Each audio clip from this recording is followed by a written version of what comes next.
அன்பிற்கினிய நேயர்கள் அனைவருக்கும் என்னுடைய ஆங்கில புத்தாண்டு வாழ்த்துக்கள். நான் உங்கள் கல்வடங்கம் சத்யநாராயண சர்மா பேசுகிறேன். இன்னைக்கு அந்த ஆங்கில புத்தாண்டு எப்படிப்பட்ட பலன்களை 12 ராசிக்கும் தரப்போகிறது, இந்தியாவுக்கு பொதுவான பலன்கள் எப்படி இருக்க போகிறது அப்படிங்கிறத தான் இப்போ பார்க்க போகிறோம்.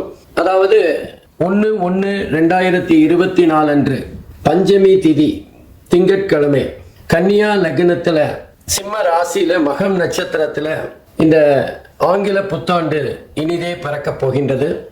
மகம் நட்சத்திரம்னாலே ஜகத்தை ஆழ்வாங்க அப்படின்னு ஒரு முதுமொழி இருக்கு. ரொம்ப விசேஷமான நட்சத்திரம்.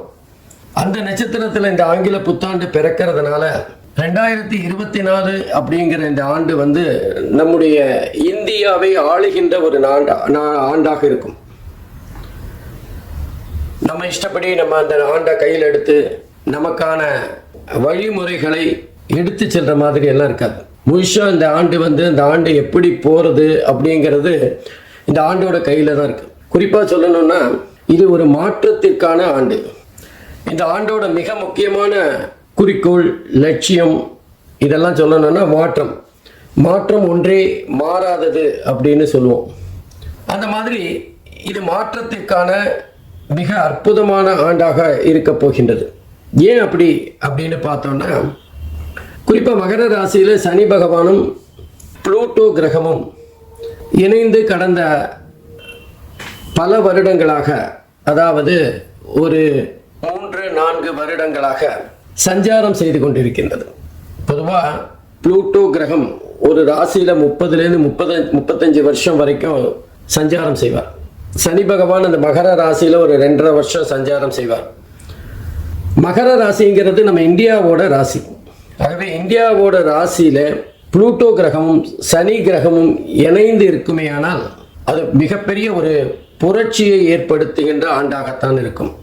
அதுவும் குறிப்பா ஜனவரி மாதம் 17ஆம் தேதி 2023 திருக்கணிதப்படி சனி பகவான் கும்பராசிக்கு பயிற்சி ஆகிறார்.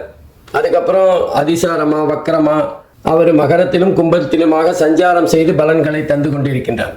திருநள்ளாறு வாக்கிய பஞ்சாங்கத்தின்படி டிசம்பர் மாதம் 20ஆம் தேதி 2023 சனி பகவான் பயிற்சியாகி மகரத்திலிருந்து கும்பத்துக்கு போறார். ஆகவே இந்த புளூட்டோவும் சனி பகவானும் பிரிகின்ற இந்த வேலை அப்படிங்கிறது ஒரு பெரிய மாற்றத்தை தருகின்ற வேலையா இருக்கும். உதாரணமா முன்னாடி எல்லாம் நம்ம உலகத்துல பார்த்தோம்னா அடிமைகளை விலைக்கு வாங்கி அவங்கள கொத்தடிமைகளாக வீட்டில் வேலை வாங்கிட்டு இருக்கிற ஒரு காலம் இருந்தது. இந்த அடிமை கொத்தடிமை போன்ற விஷயங்கள் எல்லாம் அழிக்கப்பட்டது. இந்த மாதிரி சனியும் புளூட்டோவும் ஒரே ராசியில சஞ்சாரம் செய்து பிரிந்த அந்த வேலை தான். ப்ராட்டஸ்டன்ட் அப்படிங்கிற ஒரு பிரிவு கிறிஸ்தவர்களிடம் இருக்கின்றது. அந்த ப்ராட்டஸ்டன்ட் வருவதற்கான காலமும் இது மாதிரி ஒரு ராசியில புளூட்டோவும் சனியும் இருந்து பிரிந்து சென்ற காலம்தான். அப்போ எந்த நாட்டுக்கு உரிய ராசியில அந்த புளூட்டோவும் சனியும் சஞ்சாரம் செய்து பிரிகின்றார்களோ அந்த நாட்டுக்கான பலன்களை அவர்கள் தருவார்கள். அப்படி பார்க்குறப்போ மகர ராசிங்கிறது இந்தியாவோட ராசி. இந்தியா ராசியிலேருந்து சனி பகவான் பிரிஞ்சு புளூட்டோலேருந்து பிரிஞ்சு வெளியில போறார் கும்பத்துக்கு. ஆகவே இந்தியாவுக்கான பலன்கள் மாற்றத்தை தருகின்ற மிகப்பெரிய ஒரு பலனாக இருக்கும். நீங்க எடுத்து பார்த்தீங்கன்னா கடந்த ஒரு 6 மாதமாக உலக அளவில் பெண்கள், இந்தியாவின் பெண்கள் உச்ச பதவிகளை பெற்ற வரலாறுகளை பார்க்கலாம். இனி வருகின்ற காலம் கூட இந்த மாதிரி பெண்கள் மிகப்பெரிய முக்கியமான பொறுப்புகளில் அமர்கின்ற ஒரு சூழ்நிலை கண்டிப்பாக ஏற்படும். எப்பெல்லாம் இந்த மாதிரி ஒரு புளூட்டோவும் சனியும் சேர்ந்திருந்து பிரிந்து செல்லுகின்றார்களோ அப்பெல்லாம் ஒரு புரட்சி வெடிக்கும். அப்போ ஏதாவது ஒரு மிகப்பெரிய கொடுமைகள் அகன்று நன்மைகள் நாட்டுக்கு கிடைக்கும். அந்த மாதிரி ஒவ்வொரு 30 வருஷமும், அதாவது இனி இந்த சனியும் அந்த புளூட்டோவும் சந்திப்பதற்கான வருடங்கள் அப்படின்னா திரும்ப ஒரு அந்த சனீஸ்வர பகவான் கும்பத்திலோ மீனத்திலோ திரும்பவும் சந்திக்க வேண்டி வரும். அப்பவும் கூட அது இந்தியாவோட ராசியா இருக்காது. அதனால இந்த காலகட்டம் இந்தியாவோட இந்த ராசி இதெல்லாம் மிகப்பெரிய ஒரு மாற்றத்தை இந்தியாவுக்கு தரப்போறது. அதுதான் 2024 பலாபலன்களாக இருக்கும். இயற்கை சீற்றம் இந்த காலகட்டத்தில் ரொம்ப கொஞ்சம் அதிகமாக தான் இருக்கும். குறிப்பாக தென்னிந்திய பகுதிகள் எல்லாமே எதிர்பாராத மிகப்பெரிய வெள்ளம், வெயில் எல்லா விஷயங்களிலுமே சீதோஷ நிலை அல்லது தட்பவெட்ப நிலையில் மாறுதல்கள் மக்களுக்கு ஒரு கஷ்டத்தை தருகின்ற அமைப்பாக இருக்கும். தண்ணி கேட்கும்போது தண்ணி கிடைக்காது, ஆனால் வெள்ளமாக தண்ணி வரும்போது தண்ணியை வேண்டான்னு சொல்லும். அதுதான் நிலைமையாக இருக்கும். அது மாத்திரம் இல்லை, மாறுதல் அப்படின்னு சொன்னோம். அப்போ தென்னிந்தியாவில் எடுத்துட்டாலும் சரி, இந்தியாவில் எந்த பகுதியில் எடுத்துட்டாலும் எங்கெல்லாம் குளிர் அதிகமாக இருக்கும்னு நம்ம நினைப்போமோ, அல்லது குளிர் பகுதி அப்படின்னு நம்ம குறிப்பிட்டிருக்கிற இடங்களுக்கெல்லாம் குளிர் மிதமாக இருக்கும். இது குளிராத ஒரு பகுதின்னு நினைச்சிட்டு இருக்கிற பகுதியிலெல்லாம் குளிர் கொஞ்சம் அதிகமாக இருக்கும். உதாரணமாக சென்னையில் குளிர் இந்த வருடம் அதிகமாக இருக்கின்ற ஒரு தன்மையை பார்க்கலாம். அதுக்கு மழையும் ஒரு காரணமாக இருந்தாலும் குளிரின் அளவு கொஞ்சம் அதிகமாக இருக்கக்கூடிய வாய்ப்புகள் இருக்குது. அதே மாதிரி நம்ம அண்டை நாடுகள் மூலமாக ஏதாவது போர் மேகங்கள், போர் வருவதற்கு வாய்ப்புகள் இல்லை, போருக்கான ஏதாவது முகாந்திரம் ஏற்பட்டு அது கடைசியில் பேச்சுவார்த்தையில் சரி செய்யப்படும். ஆகவே ஒரு விதமான பதட்டமான எல்லை பகுதியில் பதட்டம் எப்பவுமே இருந்துட்டு இருக்கிற மாதிரியான ஒரு சூழ்நிலை இருக்கும். அரசியல் தட்பவெப்பங்கள் கூட அப்பப்போ ரொம்ப பாதிப்பாகவும் அதே நேரத்தில் ரொம்ப கொந்தளிப்பாகவும் இருக்கின்ற ஒரு காலகட்டமாக இது அமையும்.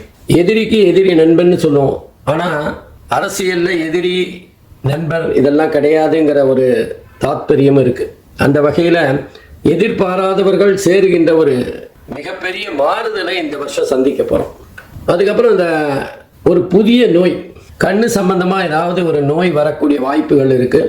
எப்படி நமக்கு கொரோனா மிகப்பெரிய ஒரு பாதிப்பை தந்து மக்களை முடக்கி போட்டதோ, அது மாதிரி கண்ணு சம்பந்தமாக ஏதாவது ஒரு சின்ன இனம் தெரியாத ஒரு நோய் பரவி வரக்கூடிய வாய்ப்புகள் இருக்கு. அதே மாதிரி மக்களுக்கு இருக்கிற மாதிரியே ஜீவராசிகளுக்கும் கால்நடைகளுக்கும் விஷ ஜுரங்கிற மாதிரி ஒரு ஜுரம் வந்து மிகப்பெரிய பாதிப்பை தரக்கூடும். இன்னும் சொல்லப்போனால் இந்த காலகட்டத்தில் மக்கள் மிகப்பெரிய ஒரு கொந்தளிப்பிலேயே இருக்கிற ஒரு சூழ்நிலை இருக்கும். ஏதோ நிம்மதி இல்லாத ஒரு காலகட்டமாக இந்த 2024 நகர்ந்து செல்லும். அதுவும் குறிப்பாக அந்த குரு பகவான் ஏப்ரல் மேல வந்து மேஷத்திலேருந்து ரிஷபராசிக்கு மாறுற வரைக்கும் பாதிப்பு கொஞ்சம் அதிகமாக தான் இருக்கும். நம்ம ஒன்று நினைக்க அது ஒன்று நடக்கிற மாதிரியான சூழ்நிலைகள் ஏற்படும். அங்கங்கே பார்த்தீங்கன்னா அந்த தொழில்நுட்பம், கணினி சம்பந்தப்பட்ட தொழில்நுட்பம் மிகப்பெரிய மேன்மையை இந்த காலத்தில் அடையும், உச்சத்தை அடைகின்ற காலமாக இருக்கும். கணினி சார்ந்த படிப்புகள் அமோகமாக மக்களால் வரவேற்கப்படும். எப்பெல்லாம் ஒரு விஷயத்தில் வளர்ச்சி இருக்கோ அப்போ அந்த விஷயத்தில் பின்னாடி ஏதாவது பாதிப்புகளும் இருக்கத்தான் செய்யும். அதே மாதிரி சைபர் கிரைம் அதிகரிக்கின்ற காலகட்டமாக இருக்கும். மோசடி பேர்வழிகள் புதுசாக ஏதாவது ஒரு வழியை கண்டுபிடிச்சு அதன் மூலமாக மக்களை ஏமாற்றுகின்ற காலமாக இருக்கும். பொதுவாக நம்ம ஏமாறும் போது தானே சில விஷயங்களை கற்றுக்கிறோம், எப்படி ஏமாறக்கூடாதுன்னு. ஆகவே புதிய புதிய கண்டுபிடிப்புகளுக்கு இந்த காலகட்டம் மிக அற்புதமாக இருக்கும். குறிப்பாக கணினி சார்ந்த துறைகள் உச்சத்தை தொடுகின்ற மேன்மையை பெறுகின்ற ஒரு காலகட்டமாக இருக்கும். இன்னும் சொல்லப்போனால் இதெல்லாம் கூட கணினினால் பண்ண முடியுமா அப்படிங்கிற ஒரு ஆச்சரியத்தை தருகின்ற வகையில் பல துறைகளுக்குள்ள அந்த கணினி மிகப்பெரிய தாக்கத்தை ஏற்படுத்தும். தொடர்ந்து நம்ம விவசாயம் பார்த்தீங்கன்னா இந்த வருஷம் ரொம்ப அமோகமாக இருக்கும். ஆனாலும் நமக்கு மனுஷங்களுக்கும் ஜீவராசிகளுக்கும் இருக்கிற மாதிரியே அந்த பயிர்களுக்கும் ஏதாவது நோய்கள் வரக்கூடிய வாய்ப்புகள் இருக்கு. அதற்கான புதிய மருந்து கண்டுபிடிக்கின்ற காலகட்டமாக இருக்கும். குறிப்பாக மருத்துவத்துறையின் மிகப்பெரிய அறுவடையை இந்த வருஷம் நம்ம பார்க்கலாம். பல விஷயங்களுக்கு அவங்க வந்து முன்னுதாரணமாக இருப்பார்கள். பல விஷயங்கள் புதுசாக கண்டுபிடிக்கக்கூடிய காலகட்டமாக இருக்கும். மக்கள் வந்து நட்பாக வாழ்வதை விட்டுவிட்டு எதிரிகளாக வாழ்கின்ற ஒரு சூழ்நிலை ஏற்படும். யாருக்கு யார் எதிரின்னே தெரியாத ஒரு கட்டம். எனக்கு பிடிச்சவங்க இவங்க, உங்களுக்கு பிடிச்சவங்க இவங்க, ஆகவே நம்ம 2 பேரும் எதிரிங்கிற மாதிரி சம்பந்தமே இல்லாமல் யாருக்காகவோ கண்ணுக்கு தெரியாத யாருக்காகவோ இவர்கள் சண்டை போட்டுக் கொள்கின்ற, தினசரி பார்த்து கொண்டிருக்கின்றவர்கள் சண்டை போட்டுக் கொண்டிருக்கின்ற ஒரு அதிசயம் நடக்கும். இதெல்லாம் மக்களுக்கு புரியறதுக்கு கொஞ்சம் நாள் ஆகும்.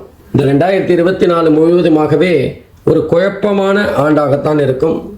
எப்பவுமே நம்ம ஒரு மாற்றம் ஏற்படுகிறதுனா அதுக்கு முன்னாடி மிகப்பெரிய குழப்பம் இருக்கணும். ஆகவே குழப்பத்துக்கு பிறகு அந்த குழப்பத்துக்கு விடையாக மிகப்பெரிய ஒரு மாற்றத்தை சந்திக்கின்ற ஆண்டாக இருக்கும். ஏற்கனவே சொன்ன மாதிரி மாற்றம் ஒன்றுதான், மாற்றம் இல்லாதுன்போம். அந்த மாதிரி நிறைய மாற்றங்களை சந்திக்கின்ற ஆண்டாக இந்த ஆண்டு இருக்கும். எது எப்படியானாலும் மக்கள் மிகப்பெரிய பாதிப்பை பெற்றாலும் முடிவில் சுபம், சினிமாவில் சுபம்னு போட்டு நல்ல சந்தோஷமான சூழ்நிலையை ஏற்படுத்துகிற மாதிரி இந்த 2024 இறுதி சில மாதங்களில் ரொம்ப ரொம்ப ரிலாக்ஸ்டாக மக்கள் சந்தோஷமாக இருக்கின்ற ஒரு காலகட்டமாக இருக்கும்.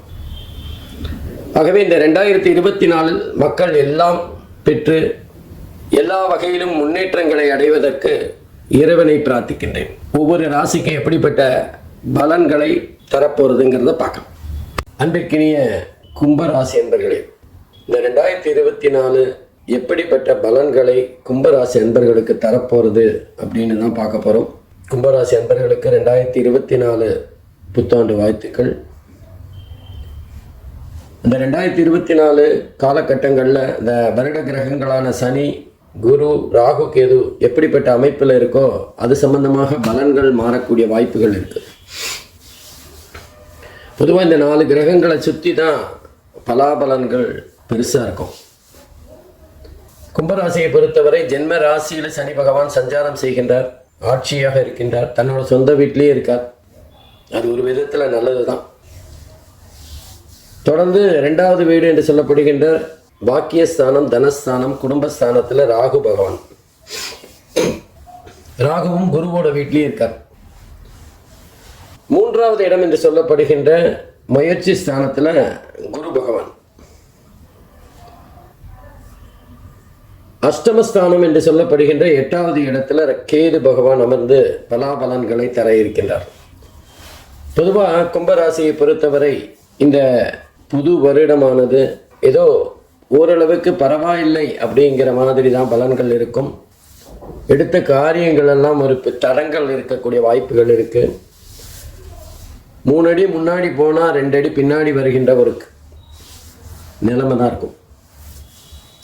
குறிப்பாக ஜென்ம ராசியில் சனி பகவான் உடல் ரீதியாகவும் மனோ ரீதியாகவும் கொஞ்சம் அசதிகளையும் அதே நேரத்தில் ஒரு சோம்பேறித்தனத்தையும் ஏற்படுத்தி விடுவார்.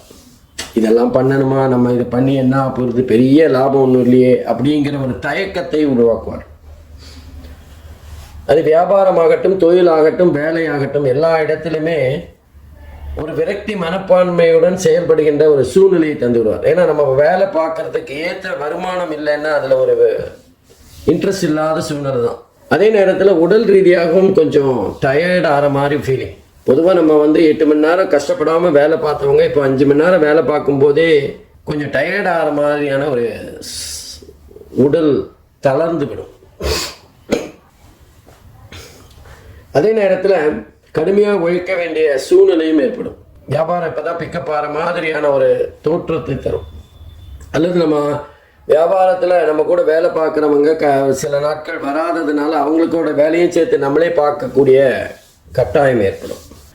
பொதுவாக இந்த கும்பராசி என்பர்களுக்கு சனி பகவான் இந்த மாதிரி கொஞ்சம் உடல் அசதியையும் உடல் ஆரோக்கிய குறைபாடுகளையும் அலைச்சலையும் தருவார். அலைச்சல் மாத்திரம் இல்லை, உடல் ரீதியாக அலைச்சலை தருகின்ற அதே சனி பகவான் மன ரீதியாக உளைச்சலையும் தருவார். இது என்ன ஆப்பறதோ எப்படி ஆப்பறதோ அப்படிங்கிற ஒரு கவலை. பொதுவாக சனி பகவான் தருகின்ற அனைத்து பலன்களும் முடிவில் சுபமாக முடிஞ்சிடும்னாலும் அதை அனுபவிக்கின்ற நேரத்தில் கொஞ்சம் கஷ்டமாக தான் இருக்கும். அடுத்து பார்த்தீங்கன்னா கும்பராசிக்கு 2வது வீட்டில் ராகு பகவான். நம்ம மன உளைச்சல் இப்போ தான் சனி பகவான் தந்தார்னு பார்த்தோம். அந்த மன உளைச்சலில் நம்மளுடைய பேசுகின்ற வார்த்தைகளில் கொஞ்சம் வேகம் இருக்கும், கோபம் இருக்கும், எரிச்சல் இருக்கும். 2வது வீடு தனஸ்தானம், குடும்பஸ்தானம், வாக்குஸ்தானம்னாலும் பொருளாதார ரீதியில் ராகு பகவான் அதிர்ஷ்டங்களை தந்தாலும் நட்பு, உறவு போன்ற விஷயங்களில் கொஞ்சம் தடுமாற்றத்தை தருவார். லேசாக உறவினர்களுடன் உரசல், குடும்பத்தில் ஏதாவது சின்ன சின்ன பிரச்சனைகள், நண்பர்கள் ஏதாவது ஒரு விமர்சனம் செய்து அதன் மூலமாக எரிச்சல் ஏற்படுத்துதல், இதெல்லாம் தானாகவே நடக்கும். இந்த ராகு பகவான் தன்னுடைய வேலையை அந்த 2வது வீட்டிலேருந்து காட்ட ஆரம்பிச்சிடும். ஏதோ நம்ம யாரோட பேசினாலும் அவன் நமக்கு எதிராக இருக்கின்ற மாதிரியான ஒரு எண்ணத்தை ஏற்படுத்திடுவார். அவன் சாதாரணமாக ஏதான ஒரு விஷயம் ஆலோசனை சொன்னால் கூட நம்மளை குறை சொல்கிற மாதிரி இருக்கும். நம்முடைய நன்மைக்கு தான் சொல்கிறாங்கிறது மனசு ஏற்றுக்காது. தடித்த வார்த்தைகளை கொட்டி சின்னதாக இருந்த பிரச்சனையை பெருசாக ஊதி வெடிக்க விட்டுரும். ஸோ பல உறவுகள் சிதைந்து போகின்ற காலம்தான் இது கும்பராசியை பொறுத்தவரை. நம்முடைய இயலாமை கோபமாக வெடித்து விடும். அந்த கோபத்தின் மூலமாக நாம் பெறுகின்ற பெரிய லாபம் எதுவும் இருக்காது. ஆனாலும் நம்முடைய வார்த்தைகள் தடித்து இருக்கின்றது. கொஞ்சம் கையில் பணமும் புரளுகின்ற காரணத்தினால் அதை பற்றியெல்லாம் கவலைப்பட மாட்டோம். 10 பேரில் 2 பேர் போனால் என்னங்கிற எண்ணம் தான் இருக்கும். ஆகவே சனி மற்றும் ராகு 2 பேருமே சுமாரான பலனைத்தான் தரப்போகிறார் கும்பராசியை பொறுத்தவரை. சனி கூட ராசி அதிபதியான காரணத்தினால் பெரிய அளவில் பாதிப்பை தரலைன்னாலும் மனதளவில் கொஞ்சம் உளைச்சலை தரத்தான் செய்வார். தொடர்ந்து குரு பகவான் கும்பராசிக்கு 3வது இடத்துல குரு பகவானை பொறுத்தவரை 3, 4 ஆகிய 2 இடங்களும் சுமாரான பலன்தான். குருவை பொறுத்தவரை சுப பலன்களை அதிகமாக தருவார், அல்லது சுப பலன்களை தருவார், அல்லது சுப பலன்கள் தராமல் இருப்பார். இது 3 தான். அசுப பலன்கள்லாம் அவ்வளவா தரமாட்டார். ஆனாலும் ஜாதகத்தில் குரு போல யாரும் கொடுக்க முடியாது. அப்போ குருவே கொடுக்க தயங்கும் போது நம்ம கஷ்டம் தானே, அது நமக்கு நஷ்டம் தானே. அப்போ 3வது வீட்டில் அந்த குரு பகவான் இருக்கும்போது முயற்சிகளை கெடுத்துடுவார். நம்ம உடன்பிறப்புகளுடன் ஏதாவது கருத்து வேறுபாடுகள் அல்லது அவங்க சொல்கிறதை ஏற்றுக்க முடியாத ஒரு சூழ்நிலை, ஒரு இக்கட்டான சூழ்நிலையெல்லாம் ஏற்படுத்திடுவார். 3வது இடம் என்பது சகோதர ஸ்தானம் மட்டும் இல்லை, நம்முடைய முயற்சிகள், புதிய புதிய முயற்சிகளை செய்யலாமா வேண்டாமாங்கும்போது இதெல்லாம் சரியாக வராது, நேற்றுக்கே இப்போ 2 தடவை தோத்துட்டோம், இன்னும் 3ஆம் தடவை தோக்கிறதுக்கு திராணி இல்லை அப்படிங்கிற ஒரு பயம், தயக்கம் குரு பகவான் நம்மளை முன்னேற விடாமல் தடுத்து விடுவார். அந்த பயமானது நம்ம காப்பாற்றுறதுக்கா இல்லை நம்மளோட வளர்ச்சியை தடுக்கிறதுக்கா அப்படிங்கிறது நமக்கே தெரியாது. முயற்சி செஞ்சால் தானே அதோட முடிவு தெரியும். ஆகவே இந்த குரு பகவான் 3வது இடத்துல இருந்து ஓரளவுக்கு தடை கற்களாக இருக்கிறத தான் பார்க்கலாம். பண விஷயத்தில் நம்ம கொடுக்க வேண்டியவங்க நம்ம கைத்தை நெரிப்பாங்க, அதே நேரத்தில் நமக்கு வர வேண்டியவங்க நம்ம கண்ணிலேயே பட மாட்டாங்க. கணக்கு புக்கில் பார்த்தோன்னா நம்ம நல்லா சம்பாதிச்சிருக்கிற மாதிரி தான் இருக்கும், லாபம் நிறையா இருக்கிற மாதிரி தான் இருக்கும். ஆனால் கையில் பணம் பொருளாது. நாளைக்கு வர்றவனுக்கு கடன் சொல்கிறதுக்கு எப்படி என்ன காரணத்தை சொல்லலாம் அப்படின்னு யோசிக்கத்தான் தோணுமே தவிர அவனுக்கு பணம் கொடுப்பதற்கான முயற்சிகளை செய்ய தூண்டாது.